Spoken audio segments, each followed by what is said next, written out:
Well, I don't see the point in waiting any longer, so let's bring her out. The star attraction, the one you came to see.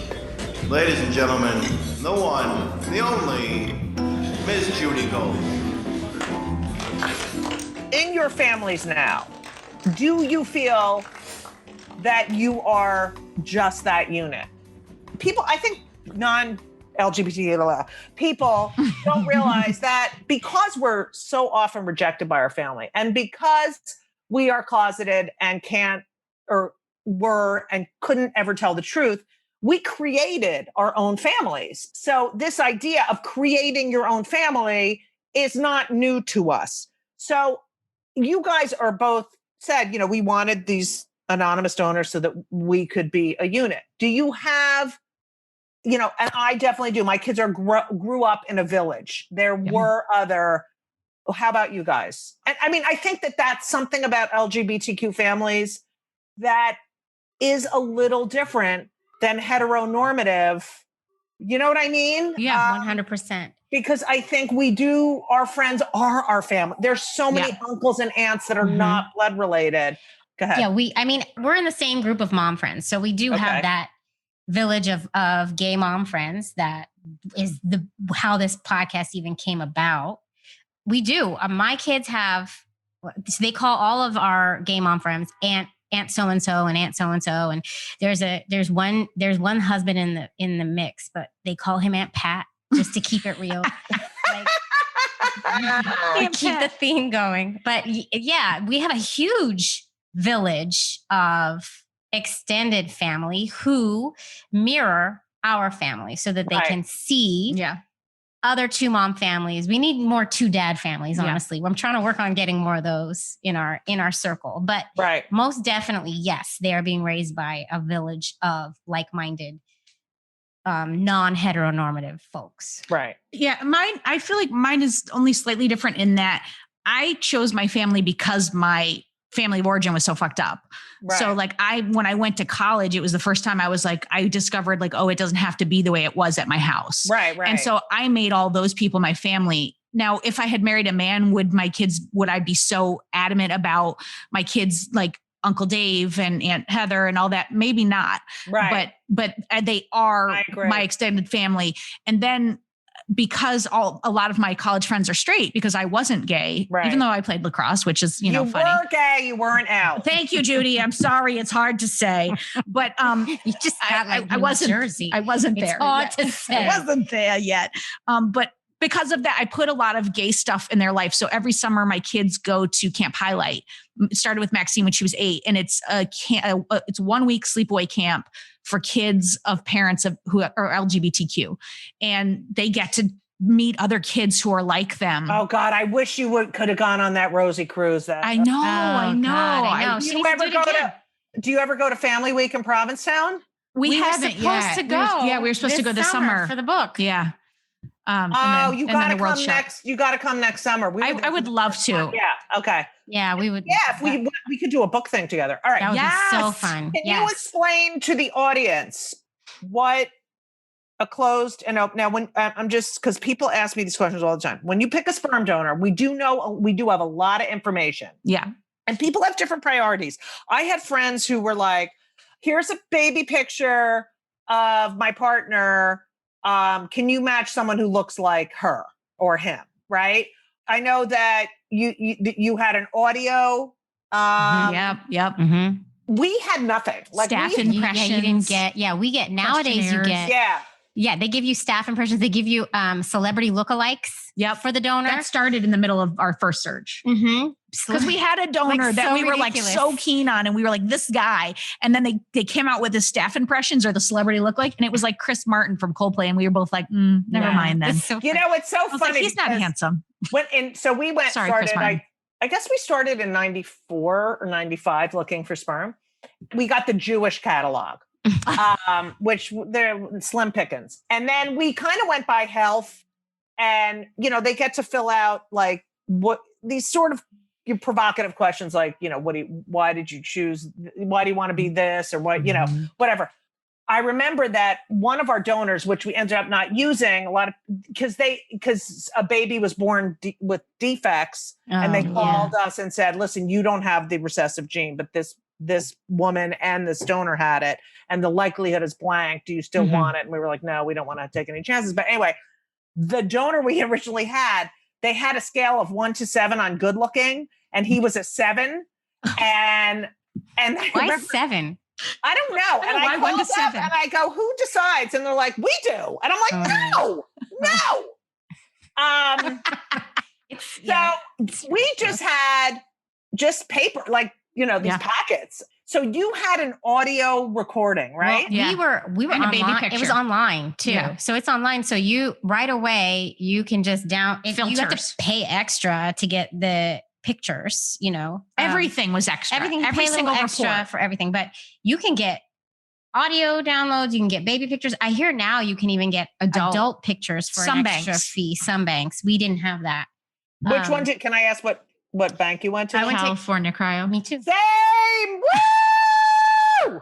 Yeah. Yeah, but I even had we had in Westwood. Go ahead. Well, we didn't go. You didn't go in. No. It was all online. We shipped that. Right. Yeah, we ship it. I even had we had picked a different donor at first, a closed donor, because we didn't think we cared about that.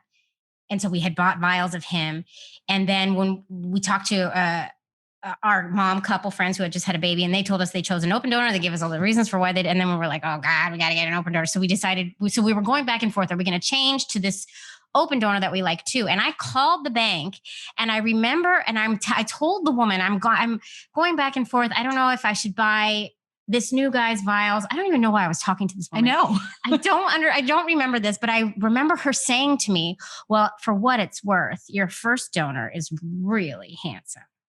And I was like, it's like that. But that lady swayed. And then I was like, well, does that mean the other one isn't? What do you say? What are you talking about? And we joke about this, that it's like when you go into this donor search, it's like this search for Superman. I know. Yeah. And you're looking for all these clues. Yeah. You get crazy. You get like staff impressions. It's like, he's very handsome and he's up to something. With a swagger, and you're just like, what is that? You're like, you have like 5 sentences that you probably use over and over. Yeah. Like right.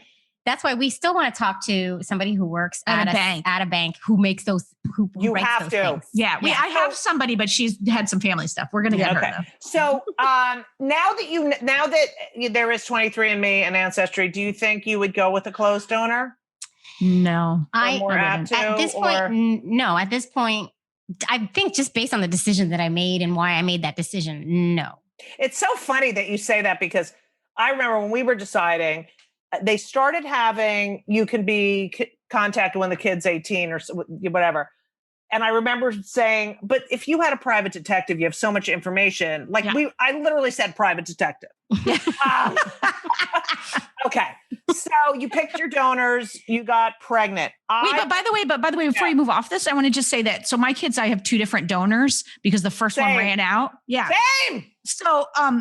But in my second donor group, one of the women swabbed her kids, found the donor, and we have these secret Facebook groups that are just the families that want to join. Swabbed him, found him, had gone to college with him, knew him, and reached out on behalf of all of us. And both Mary and I were so mad because I was just like, and then shared his name. Shared his name in his LinkedIn profile. I was like, I don't want to know this guy's a washed up actor that works at Sephora. I did not want to know that. Right. And gay, which is fine. But it's just like, I thought that I was going to know this information when my kid's 18, and you gave it to me a decade early, and you took away my choice. Yes. You take something away. You could have said, do you guys want to know? But instead it was out there. Was this a gay mom? No, it was a single mom by choice. Okay. That's so now I know one of my kids. Right. And the other one, by the way, has a sibling that we were living a block and a half away from each other for 2 years and didn't know each other. Did you register on the donor sibling registry?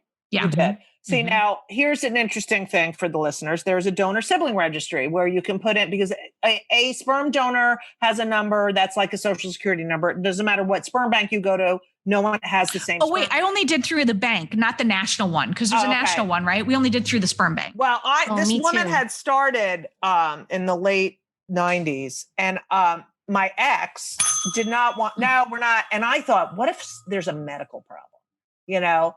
And so I anonymously did it. She ended up getting mad, but it It's doesn't. a wonder you two didn't make it. But it is interesting that you put this in the book. You put in the book, you know, that I said, and this was our, I don't know, philosophy was, if the kid asks a question, you answer the question.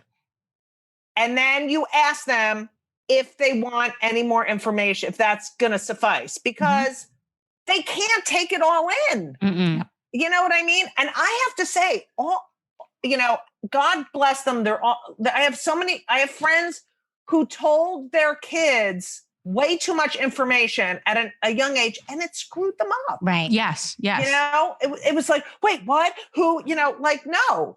I used your method with my daughter recently because she started asking about the donor. I said, we have some pictures of him. Do you want to see? She said, yes. I showed her the pictures, and I'm thinking of you the whole time, Judy. Oh. And I said, do you want to know any more? She said, nope. And she walked away. It's perfect. Because it can be too much for them. Because then they're like, no, I didn't want that. I don't, you know, that was one thing I think I did right, because the rest I did wrong. Now, my daughter's was the audio. I showed some pictures and stuff. She was asking, and I said, do you want to hear the audio? And she goes, no, I'm good. Yeah. See? Yeah. They know what their limit is. Yeah. And my son wants nothing. Doesn't want to hear a thing. Same. My kids, I'm just going to say something. I was going to say this later, but recently, within over, you know, our quarantine, we were talking about, and they have had other, you know, half sibling, whatever you want. I don't call them siblings because they're not really siblings. It's like exactly what you said. I needed a part of your body, you know? And they have all contacted them. And Henry has said, you know what, listen, I got my parents and my brother. That's my family. And the only reason we're talking is because of that, and I have no interest. I mean, it was really fascinating. Yeah. And so over COVID, I was like, well, I have your packets, and I told you when you're 18, you can have the packet. And they're like, you did? Yes. And they're like, oh, I want to see it. And they literally both took their packets. They were like, oh, all right. Wow. And that was it. They didn't care. It was so fascinating. Okay. It's fascinating. I hope, so I don't think mine's going to go that way though. You don't know. Just you can't overload them, you know? Yep. Okay. Next, you're pregnant. You're going to give birth. I got to the hospital when Sharon gave birth to Henry. They're like, who are you? Who are you? Who are you? Who are you? It was like, you know, it was 1996. And there was a woman, Alice Feely. I love you, Alice Feely. She was a nurse, and she knew me because I was a comedian, and she was a lesbian. And she goes, come here. She gave me a wristband, and she said, I will make sure that you're taken care of. And I mean, that's amazing. Thank God for her. And when Sharon had a C-section, and they were like, okay, you can, you know, who are you? It was and Alice was always like, let her in. She is the, you know, it was amazing. Were you in the room for the C-section? Yes. And when Ben was born, 5 years later, we got to the hospital. I said, does Alice Feely still work here? And they said, yes, she's coming in the next shift. And she delivered both of the. Wow. That's amazing, Alice Feely. I love you, Alice Feely. I love you too. Let's get Alice Feely Let's get her on here. You get to the hospital. Are you treated differently? I didn't have any. I mean, we're talking 2009, 2011. Not an issue in the world. NYU, the nurses were amazing. You know, it was as if she was just amazing how much it's changed in like 10, 15 years. Yeah. My wife gave birth to our first. There were no issues with that. I had an emergency C-section when I gave birth, and she didn't get in the room. Why? I think because it was an emergency, so they rushed me in. Right. Everybody who had been on our team that whole time was already in the room. And then more and more people were rushing into the room. This is what she describes. I don't know. I was laid down on the table, but she said she was standing outside of the door in the scrubs that are made for like a 6 foot tall man. And just trying to get somebody's attention as people were rushing in. And I guess they were looking, if they had seen a man waiting outside Oh, of the of room, course. It would be like, they would have said, come in, she's about to be cut open, but they didn't. She missed it. Oh, that's And sad. finally, right when they were cutting me open, I said, where's my wife? And I guess somebody went out there to see if she was out there, but she had been waiting the whole time. At that point, she was getting a Snickers. She was like, well, that's fine. She walked in the room and she goes, holy shit, he's fucking here. That oh was my the God. beginning. They handed me Henry and I looked at him and Sharon was like bleeding, like she was hemorrhaging and they were like, you're going to have to leave. And I looked at him and I went, oh my God. And Sharon's like, what? Because she thought, and I go, he's so cute. And then she passed out. But yeah, here's a telling story. When we were, and people have such judgment about our types of families. When we were, I guess when Sharon was waiting in the waiting room or something, or I was getting ready. I don't know what the fuck was happening. And there was a very orthy, I think maybe Hasidic couple, and the husband was waiting in the waiting room and they came out and said, it's a girl, and he left. Okay. So he's like, okay, thanks. And he left. Oh what? Okay. So there you go. You think our fucking families. Yeah. Well, also one more thing that happened when my wife gave birth to our first, we got the birth certificate in the mail and I was listed as father. Oh yeah. Same. Yeah. Well, first we got nothing. We got nothing on ours. It was nothing. Well, we had crossed out father and put mother, but they still put father. And then Anne called and had an argument with the woman on the phone. And the woman, she said, well, it's not a father. She's the other mother. We need to change this. We need a new one issued. And the woman said, well, are you married? And Anne said, yes, we're married. Well, do you have a marriage certificate? Yes, of course we do. Well, you have to send it to me. Are you telling me every couple who goes to a hospital to give birth brings their marriage certificate to prove fatherhood? Yeah. Fuck off. So, but we had to send our marriage certificate in. That's gross. To get the name changed. That's amazing. We just said times have changed. It was nothing. It was just Sharon's name. And then we got one that said mother, then we got the next one that was mother, father. Mm-hmm. And I was the father. Mm-hmm. Finally, and this is very recent, is mother. I mean, this is in the last handful. Because it said parent in between that. Because mine just said my name and had nothing for the other one. So I just looked like a hua. And then when we did second parent adoption and sent it in, it came back parent. Right. We did second parent adoption and it took, I had all the papers in except for the birth certificate before Henry was born. And then right when he was born, we got the birth certificate and it took us almost 10 months. Yeah. It was 10 months. Even with everything done, I want to say it was about 9 months before Maxine. And I had everything done, but I just needed the birth because you had to wait to get the birth certificate back. And then you had to get a court date and you had to get a lawyer. This is all people take so much for granted. Yep. These people have kids by fucking mistake. Yeah. They have kids by mistake. Yeah. And they don't have to go. And we, too many cocktails. You have this in the book too, but when we did the Rosie Cruise and the staff was like, oh, I don't know what to expect. And at the end of the week, they were like, these were the best behaved kids we've ever had because they're all wanted children. Intentional. Fuckheads. Yes. Yeah. And there's some intentional also, Judy, it sounds like you're in the book a lot. You are in the book a lot. I don't know. I am not. Poignant moment. You even got a chapter heading. You got a chapter heading. I know. I love that. Stacey, but I am in the process of second parent adoption right now because we didn't have our shit together and we're doing it now. And I'm telling you, you should have learned from me because Sharon we were so like, oh my God, we have a baby. She didn't do the paperwork for Ben. Mm-hmm. And we ended up breaking up. Right. And our second parent adoption was a precedent setting case in the state of New York. Okay. Right. So that's in the book too. Yes, it is. Okay. These are all hurdles that we have to. Now, before there was gay marriage, as I mentioned, we had to travel with birth certificates. We had to travel with, constantly saying, no, I'm proving that, and your kids see this. Mm-hmm. And I have to say, as a girl growing up, never thinking I'd ever be able to marry another woman, or once you have kids and they say to you, wait, why can't you get married? Like, you realize the ridiculousness. It took me having kids to realize, like, well, they think of us as we should have the same fucking. So if you think we're asking for anything extra, go fuck your self.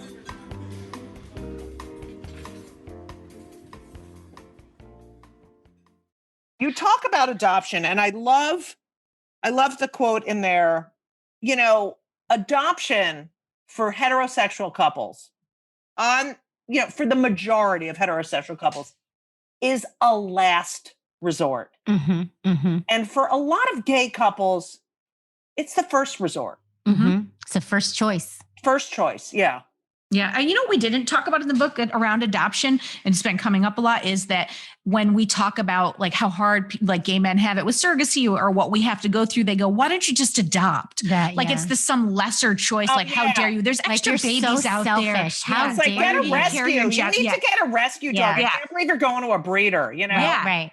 There's a lot of shame put on gay families for not adopting. Yeah. And it's like, but you're right though. It is for many, many people, it is a first choice. Right. And so they go into these like adoption counseling sessions with so much hope, or they go, because you have to go and you meet with the other adoptive couples a lot of the times for these counseling sessions. So you're with all the other ones, and the gay couples go in like thinking, oh my God, we're going to make friends. This is so exciting. Yeah. Right. And then they get to the room and it's the like most despair. dismal, terrible place, because these people, this was not what they wanted. Right.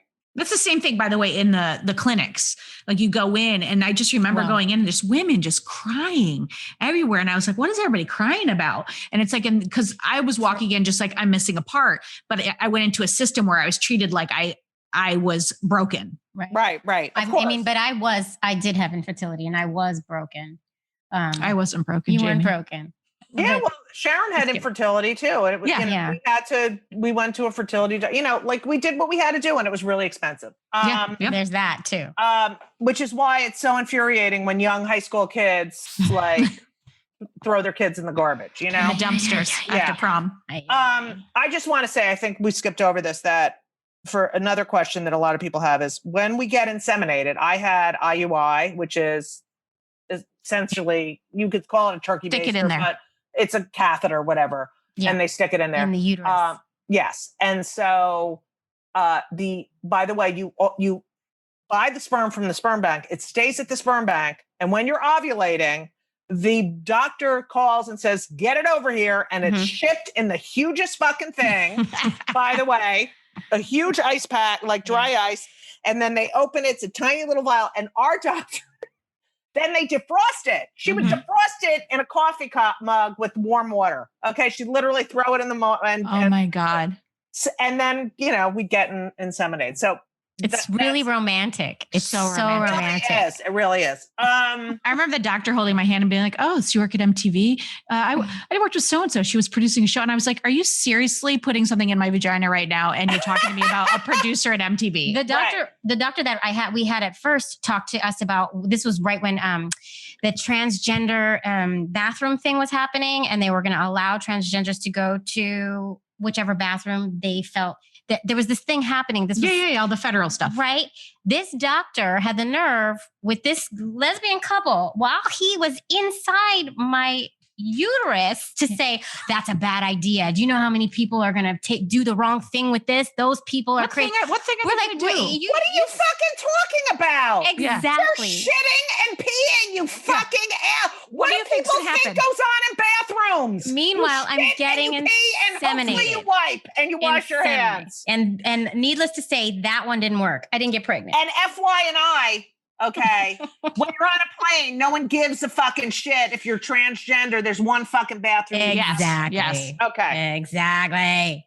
You have chapters in here about religion. You have chapters in here, money.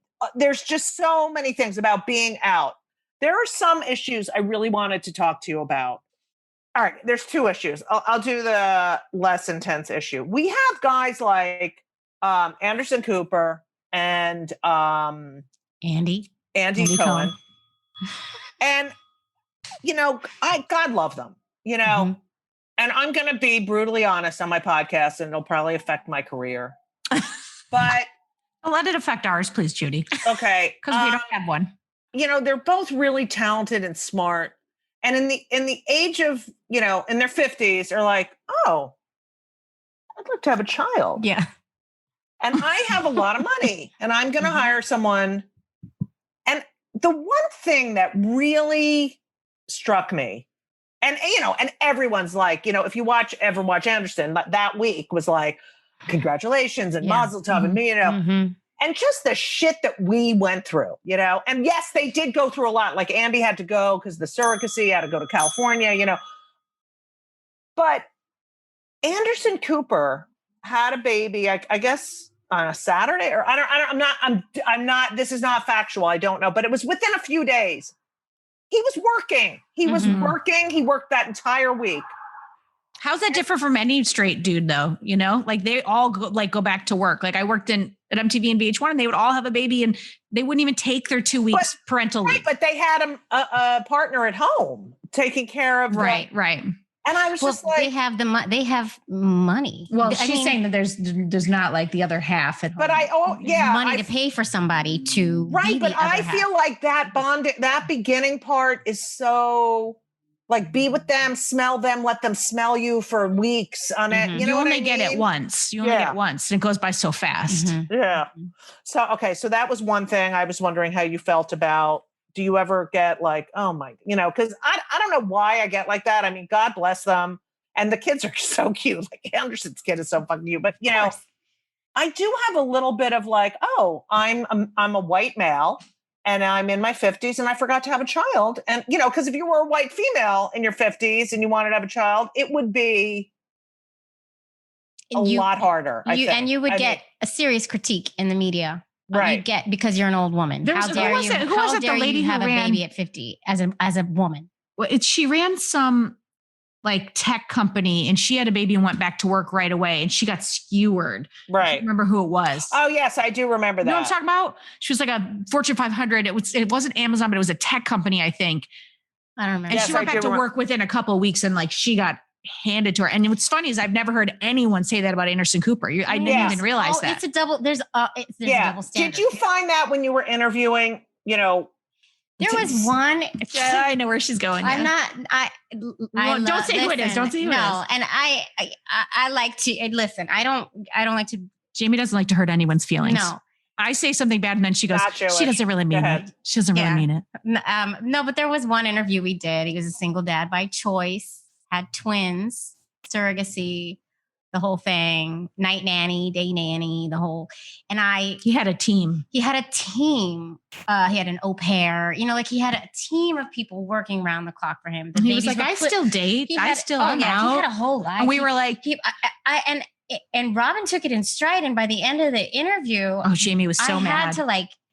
I had to blow off a lot of steam. Right. Just Robin and I stayed later and had with wine, way too much wine, where I just blew off steam. Like that's not fair. Also because my daughter had such a hard time sleeping, and he was talking about how he used this night nurse to put the babies on this special schedule and blah blah. You're just not scheduled. I was just fuming. You're just not scheduling right, and you're not doing it right. And I did. By the way, we did get a little feedback from listeners that it felt privileged because he was so that he had all this money to do this, and I found myself fuming on the inside.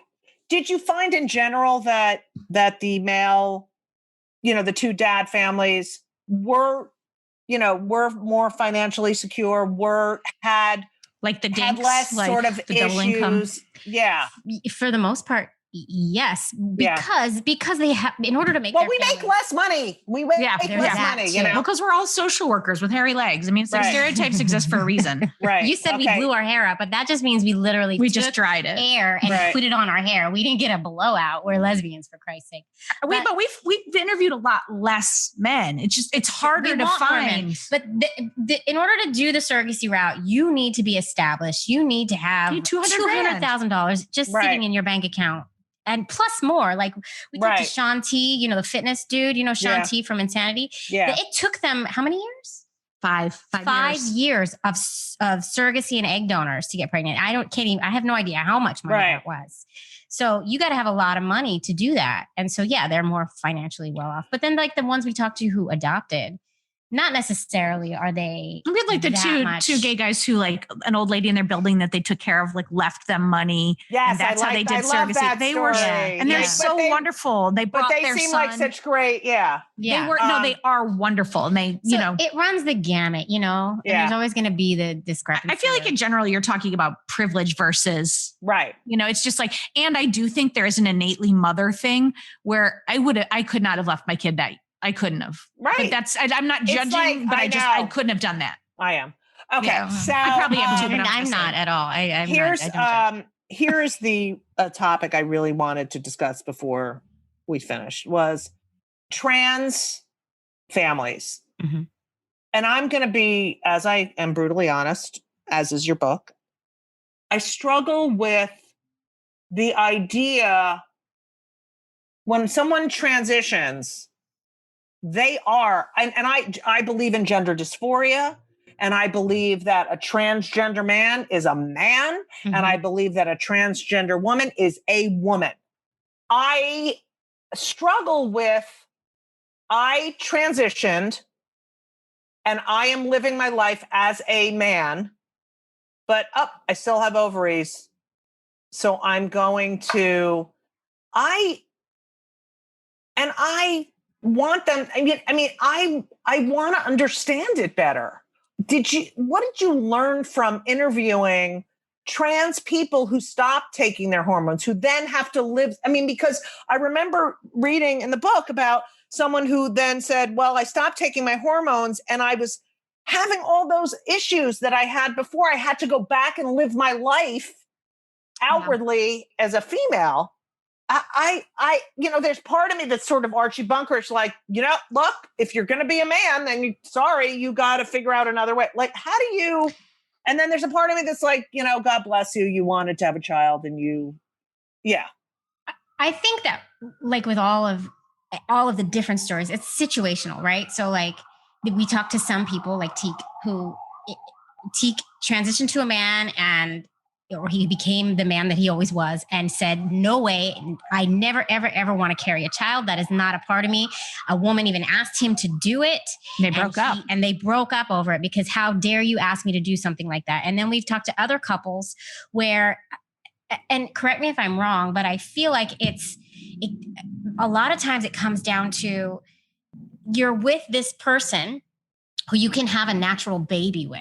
Yeah. And the allure of that is so enticing that it's enough for some folks to go off the T or the estrogen and try to go about this the natural way. But it puts them into such a terrible, terrible state. And everybody we talk to, it's like, it's hell for them doing it. But absolutely. And that couple, Laura and Joanne that you're talking about, they were going to quit. They were going to quit because it was too much. Because it was like breaking them up and they were going to quit. And then they becoming suicidal. And then they just got pregnant.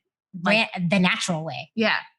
Like how they were having sex and they, and it was like out of a fight or out of but they were already like, we're giving up. But we just talked to somebody, 2 men, a trans man, and the trans man had the baby. And they're called, it's a new term. They call them seahorses now. Have you heard that? No. Because seahorses, the males carry the babies. Oh, right. Oh, that's cool. Yeah. And they went through stuff. I mean, it's hard. Like you said, the Archie Bunker thing, like we come from a different generation of gays. Like we still call ourselves lesbians. But now there's all those other I know, terms. but I know. And I own like, that's in my book, my book is about like, that's how I talked. Yes. I believe in your, we're all the same, Right. Yeah. We're all the same team. And it's that impact versus intention. And we all came from a place of like, my intention counts. My intention matters. It always should matter. Intention matters. But this younger generation is about impact, and it's your job to but they're also young. Yes, and that's the key. You haven't been on the earth that long. And I think that's part of the problem. But it's like, if somebody has an impact over what you said, you got to take ownership. Yes, absolutely. 100%. But I think the thing is like this younger generation, and it's not just trans, it's not just like any, it's like, it's all of the issues. Their philosophy is you Like you need to be in tune to me. And the way I grew up was like, I need to educate you and help you. Well, and it's hard. It's hard to switch point. that. Because it's hard to switch I came from the idea that here's the way the world is, and we got to figure out how to be in that world and change those people's minds. Yeah. And that's where I come from. It's like, okay, this is the world. I'm gonna learn how to live in it, and I'm gonna learn how to change it. Yes. But also I came with the understanding that I'm one of 5% and 95% of the people are different from me. Exactly. And so it's my responsibility to help that 95% understand me and see that I'm like, just like them. But that's what we say on our podcast too. We're we are totally 100% we're open to talking to you about this. We are open books. Please come to us with your questions and we're going to answer them to the best that we can. But that's not everybody. But I don't think that's the younger generation. But I also think learn where you came from and how we got to this place and have some reverence for the people who came before you. Because we are the history.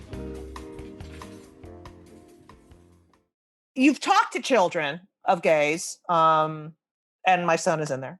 I'd love for you to talk to my other son at some point. Yes, get us Ben. He's an athlete, and I think that's a whole coming from another world. Yeah, these guys have never, seen. I think it'd be cool to have Ben and Henry together. Yeah. But without you, sorry, Judy, just because I want them to be free. Here's my go fuck yourself, Belle. Okay. You could be in the intro. Have you spoken, to any kids of, that are a product of a trans family? Because that is what I'm really fascinated by. But I think a lot of them are very young, and because I think. We talked to parents of a kid who is non-binary.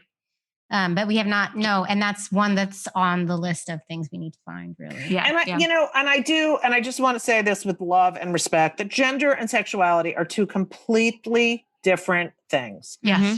And I just wish people would stop conflating them, because I get all, so they transition. Who are they attracted to? They're attracted to whoever they were attracted to before. Okay. The fact that you can't fucking see that. All right. How has the book been doing? If these ovaries could talk, the things we've learned. We got doing really well. Amy Schumer gave us a big shout out. I saw that. I fucking love this book. And we were like, yes, she does.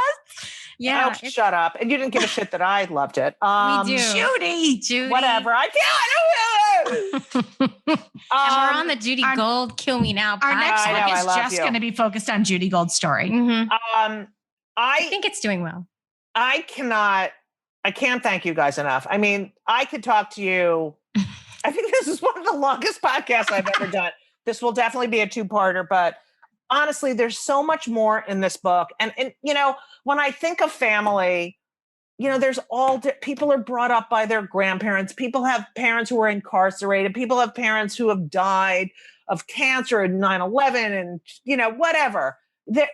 Don't judge. I always say when people have like judgmental comments, look at my kids. Do you think that do they feel that they were gypped? They have two parents. Well, now they have four, but they have two parents who love them, which is more than most kids have. So I really so appreciate it, because the questions we get asked are so fucking ridiculous. So everyone needs to get If These Ovaries Could Talk. It's such a great, and listen to your podcast. Before we go, I always ask my podcast guests two questions. Number one, we're very pro mental health. What do you do for your mental health? Are you on antidepressants? What do you do? Go.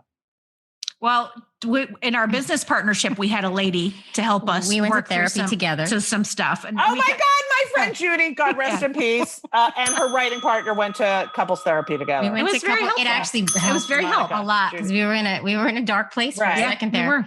And I have a lady, and I just emailed her. Like I told you, Judy, like my daughter was in an accident, and it was just like a boiling point between COVID and all of this stuff. And I emailed my lady and sent her like a whole thing. And I was just like, "Hi, it's me. It's gonna be open time. Are you doing Zoom calls?" So I try not to stuff. So you're both therapy. No antis. No. I mean, a lot of wine, a little. Yeah, I know. I gotta do. I feel like I'm on so many. I kind of whatever. Okay, and it is called Kill Me Now because, as you both know, I get pissed off at every fucking little thing and constantly going, "Oh my god, kill me now! I hate you! I kill me." So, what pisses you off more than anything in the entire world? Like, and it can be anything. Like, what makes you fucking crazy? All right, I have Start two. with Robin. Okay, Two. go. One is fucking double parking. I don't understand Brooklyn, why it's can't rampant. you why can't you pull in to the hydrant Brooklyn. or the end of the block? Like I cannot get my car by you. It really is a problem in Brooklyn. It's it like, really is. They just completely double park and they don't get like on Atlantic. You can't. Oh, and then they double park. beep. And then you got to wait for them to come downstairs. Yeah, I know. I hate that shit. No, double parking. And then just generally, I hate when people like when there's a rule that's not logical. Like I'll follow your rule, but if it's not logical, I'm going to be very angry.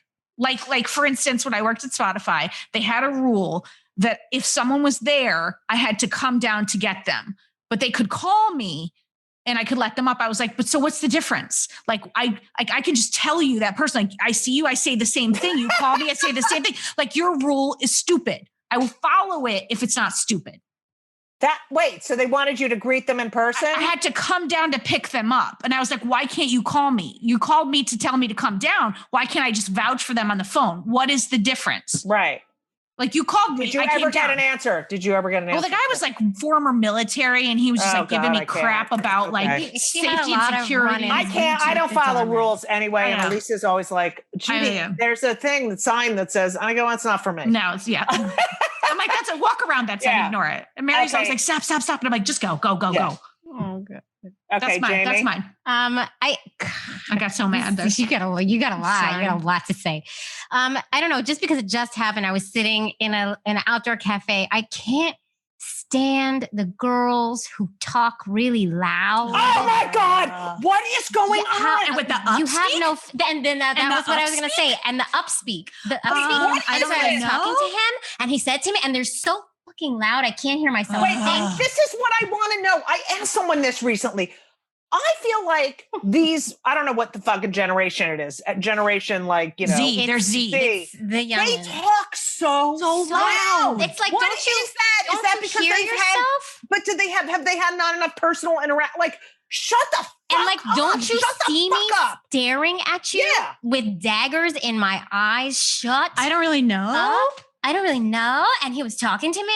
And I think they're pretending to manage. Like they're emulating what they think a manager does or what a person does. And it's just like, stop doing that. So fucking loud. Like, no, they don't even know who's around. It's so fucking annoying. It's so loud, especially on the subway. Oh my God. Shut your fucking mouth. Okay. Also, don't loud parent on the subway either. But I know. Wait, but you guys are young kids, but 9 is, okay. No, mine are 2 and 6. When I would be on this before I was a mother and I'd be on the subway and the kids would come on after school, I was like, fuck you fucking, and now I'm the teenagers are so loud on the subway. Oh, God. I know. But the loud parenting on the subway, the people who are just like, hey, Billy, and so I just get in my kids' ears and I'm like, let me tell you something. If you don't stop it right now, I will get off on this subway stop right now. And there will be no TV there. And then I just stand up. Yeah. That's great. I like it. I don't. Not that we ever take the subway anymore because there's a fucking pandemic. Back in another life. In a long time. Now we just sit here in this house. Not a long time. Okay, so before we go, I'm going to ask you both. You don't think I should go to the gym? I'm 57. I don't. If you're dying to go, listen. I understand wanting to go to the gym. I want to go to the gym so badly it hurts, but yeah. I just feel like if you don't have to. But like the gym you go to, of all the gyms, is going to be as hygienic as any of them can be. Yeah, but it doesn't even matter because there could be a fucking asshole. Right. It's Trump true. supporter there. I don't know. Yeah. All right. Well, can you just get yourself a Peloton for God's sakes? I know. I asked Elisa and she's like, no, ain't no to put it. Okay, so everyone, Jaimie Kelton and Robin Hopkins, thank you so much. The book is called If These Ovaries Could Talk, The Things We've Learned About Making an LGBTQ Family. And the podcast, where can everyone find you guys? Can you tell us? Anywhere you get your pods. Anywhere. We're there. Okay, If These All the Ovaries places. Could Talk. I wish you guys Only good things, the best. Thank you for doing this. It's so Thank you. important. Thank you. And thank you for, like, in all seriousness, like, we asked you to be on the podcast. You were like, yeah. And then we asked you to do the forward and you were like, yeah. So, and we were like, you were like, be on the podcast. We were like, yeah. So you have been so thank supportive No, and we it really means- appreciate means it. the world. A lot of people ask me to write forwards and I don't because it's a lot, but this is just, thank you for doing this. Thank Judy. you. Thank you. Judy All Gold. right. You're the best. Keep You're in the touch. Yes, KIT, as the kids say. we Yeah. will. Thank you so much for listening to part 2 of Kill Me Now with the one and only, actually the two and only, Jaimie Kelton and Robin Hopkins. I love their book. Go get their book. Read something that's not about you-know-who. If you like the show, make sure to subscribe, leave a review. It helps more people find this incredible podcast. And the review we only accept 5-star reviews. Okay, that's it. We're done. Okay? No more negativity. Also, if you haven't purchased my book, yes, I can say that. When they come for the comedians, we're all in trouble. Honestly, it's a shanda. It is a shanda. It's great. The audiobook is great. The audiobook was in the New York Times Book Review, like I say every week, because I'm proud. Anyway, let me read a review. I was, quote unquote, triggered by this book. I read this in one day and was disappointed when I got to the end. It does what a good book should do. Makes me want to learn more about the comedians the author discusses. The subject matter is so topical for the state of affairs today. I am worried about our future even more if possible. Get over yourself and read this book. Thank you, Holly. I might have read hers before now that I'm reading it. But whatever, it doesn't matter because I'll read another one next week. So listen, do yourself a favor. Read. It's really funny and informative. And it would mean so much to me if you would check it out. So all the order links are on the homepage of judygold.com or wherever books are sold. Also, make sure to follow me on Twitter and Instagram for all upcoming virtual events. There's not a lot of live events, but I'm doing a lot of stuff online.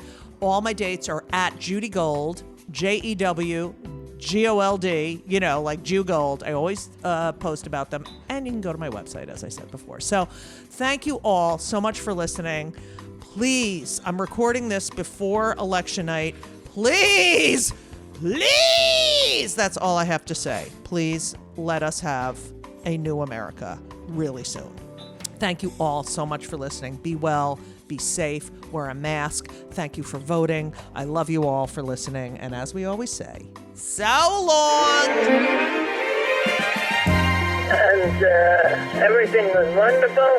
I'll see you soon. Thank you for the visit. So long.